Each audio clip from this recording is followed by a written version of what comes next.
बिस्मिल्लाहिर्रहमानिर्रहीम। अस्सलामुअलैकुम नाज़रीन, मैं हूं पाकिस्तान से आपका होस्ट मोहम्मद वकास। जितने भी बहन भाई देख रहे चैनल पर नए तो इसको लाजमी सब्सक्राइब करें, वीडियो को शेयर करें और कमेंट्स करें। यह आपसे छोटी सी रिक्वेस्ट होती है। तो चलते अपने टॉपिक की तरफ। तो नाज़रीन, आज का जो टॉपिक है वो रजी हुसैनी और जो सोमरू साहब टीएलपी के अहम तरीन ओहदे पर फैज रहे, यानी एमपीए रहे सिंध असेंबली के अंदर, और उसने फिर जो बेगैरती की, उसने जो मीडिया कॉन्फ्रेंस की, उस मीडिया कॉन्फ्रेंस को आप यहाँ पर सुन भी सकेंगे, वो मैं आपको सुनवाऊंगा।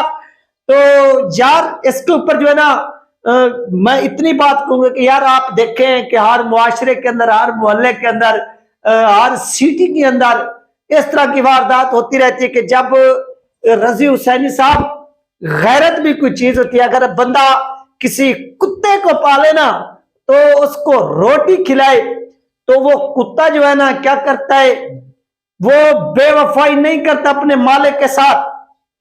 यानी अगर आप 5 साल बाद भी वापस लौट कर आए तो वो कुत्ता जो है ना, वो अपना जो पीछे उसका दुम्ब होता है उसको हिलाते हुए पांव पर गिर जाता है, पांव सूंघता है, पांव चाटता है और उससे जबरदस्ती हाथ जोड़कर जान छुड़ानी पड़ती है। इतनी यानी वो वफादारी करता है, इतनी।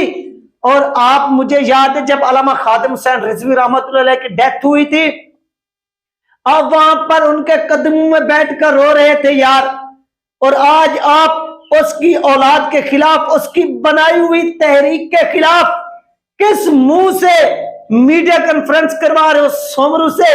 और सोमरू उस वक्त कंजरी का किरदार अदा कर रहे, और कराची के वो लोग जिन्होंने अल्लामा खादिम हुसैन रिजवी रहमतुल्लाह अलैह के नाम से, उसकी तहरीक के नाम से अपना नाम कमाया, खुद को फेमस किया, पैसा भी कमाया।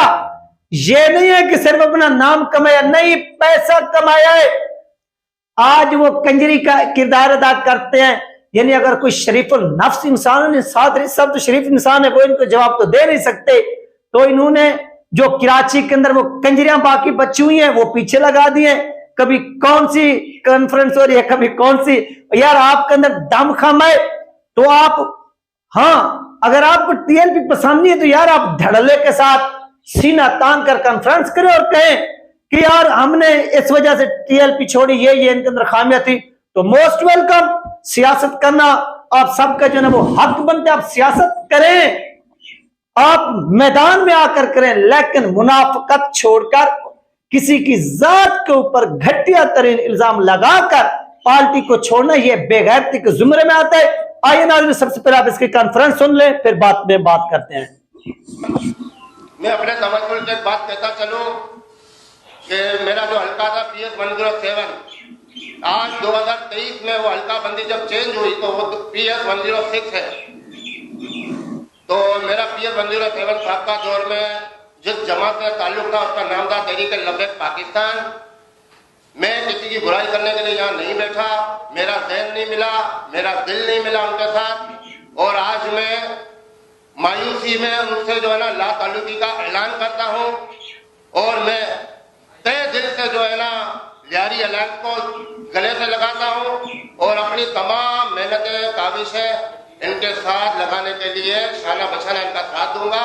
और लियारी के गयूर नौजवानों को मैं अपील करूंगा कि आप लियारी अलायंस को बाहरी अक्सरियत में कामयाब कराएं, उनके लिए दिन रात मेहनत करें और उनके लिए वोट दें। और तो नाज़रीन, ये थी वो मीडिया कॉन्फ्रेंस जो आपने सुनी। यार अगर आपको टीएलपी उस वक्त अच्छी नहीं लग रही थी ना, आपका नजरिया नहीं मिलता था ना, तो आप वो गैरतमंद बनते, आप वो अपनी एक गैरत दिखाते, आप कहते कि भाई मैं एक गैरतमंद बंदा हूं।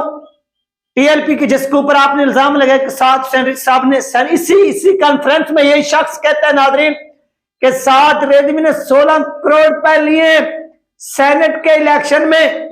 तो मैं इससे पूछना चाहता हूं, इस बेशरम से, इस नाअहल से, कि तुम्हारे अंदर अगर दम खम था तो तुम उस वक्त, जिस वक्त तुम टीएलपी के मैंडेट के ऊपर, टीएलपी के निशान के ऊपर इलेक्शन लड़कर आए थे ना, तो तुम कहते कि सरदार ये मेरा इस्तीफा है, मैं इस पार्टी के अंदर नहीं रह सकता।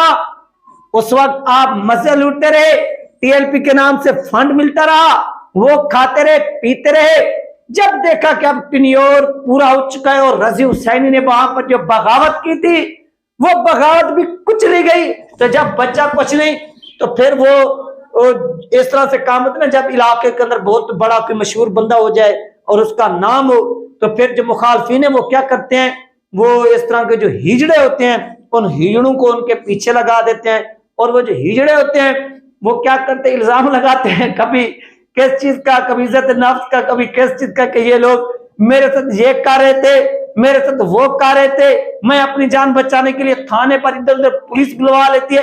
तो इस तरह का जो सीन है वो हिजड़े करवाते रहते हैं और हिजड़ों के पीछे वो गैंग होती है। और वो गैंग क्यों ऐसा करती है, क्योंकि वो गैंग पैसे कमाना चाहती है। और वो फिर जो शरीफ इंसान होता है वो अपनी इज्जत बचाने के लिए वो क्या करता है कि कुछ पैसे जो है वो देकर, हाथ जोड़कर, लोगों की मिन्नतें शिन्नतें करवा कर क्या करता है, अपनी जान छोड़ देता है। क्योंकि शरीफ बंदे का काम जो होता है ना वो इस तरह से नहीं होता कि इन धंधों में पड़े या इनका गैंग का मुकाबला करे, फिर वो हाथ जोड़कर क्या करते हैं, अपनी जान बख्शी करवाते। तो यही वो गैंग जो कराची के अंदर बैठी हुई है, वो गैंग क्या कर रही है, वो गैंग साउथ हुसैन रिजवी साहब के खिलाफ इन हिजड़ों को लगाकर, तहरीक-ए-लबैक पाकिस्तान के खिलाफ इन हिजड़ों को लगाकर, ये पैसे तो नहीं कमा सकते लेकिन ये वोट पर डाका डालना चाहते हैं, ये इज्जत नफ्स पर तो कुछ नहीं कर सकते। हाँ, ये तहरीक-ए-लबैक पाकिस्तान के मैंडेट पे डाका डालना चाहते हैं। तो ये इनका ख्वाब है और इनका ये जो ख्वाब है वो किसी भी सूरत कंप्लीट नहीं होने वाला। और इनको मैंने जो आज एक्सपोज किया है, हाँ, रजी हुसैनी साहब और सोमरू साहब, मैं कोशिश करूंगा कि आपके साथ जो है वो कांटेक्ट मेरा हो, मैंने कोशिश करनी है हर सूरत। तो आपने एक गैरतमंद होने का सबूत देना है, अपनी गैरतमंदगी दिखानी है। आपने क्या करना है, आपने ये प्लेटफॉर्म हाजिर है, अब मुझे इंटरव्यू दीजिएगा, हम आमने सामने बैठ जाएंगे, मैंने क्वेश्चन करने, आपने जवाब देने हैं। हाँ, यहां पर अगर आप हक पर होंगे तो पूरी पब्लिक आपको देखेगी, आपने वो सबूत भी दिखाने के ये हमारे पास सबूत है, ये इस तरह से 16 करोड़ पे लिए गए हैं और इस तरह के जो है ना वो हमारे साथ सीन उतरा है और हम 5 साल जो थे इख्तियार में मजबूर होकर बैठे जाए, इस तरह से वो आप करके दिखा सकते हैं। और बिलाल सलीम कादरी साहब, आपको शर्म आनी चाहिए कि आपने टीएलपी के, अभी आपने वो नहीं देखा था जब INA 246 का गालबन इलेक्शन था, तो ये तहरीक-ए-लबैक पाकिस्तान के, जब वहां पर, यार मुझे उस शख्स का नाम नहीं आ रहा, जब साउथ हुसैन साहब के ऊपर गोली चली थी कराची के अंदर, उस हल्के की मैं बात करूं, टीएलपी जहां पर 175 वोटों से हार गई थी, तो वहां पर यही बिलाल सलीम कादरी जब लियारी के अंदर टीएलपी के इंतखाबी निशान पर खड़ा होता है तो वो वोट हासिल करता है तकरीबन 42,000 और बिलावल भुट्टो को शिकस्त दे देता है, जो पाकिस्तान का वजीर खारजा रहा पिछले दौर में, उसको शिकस्त देता है। लेकिन जब यही टीएलपी के खिलाफ और NA 249 था गालबन, वहां पर जब ये, मैं हो सकता है गलत भी कह रहा हूं, आप लोगों को मालूम होगा, वहां पर इसने जब इलेक्शन लड़ा था तो इसके चंद हजार वोट आए थे, तकरीबन 1500-1600 इसके वोट निकले थे।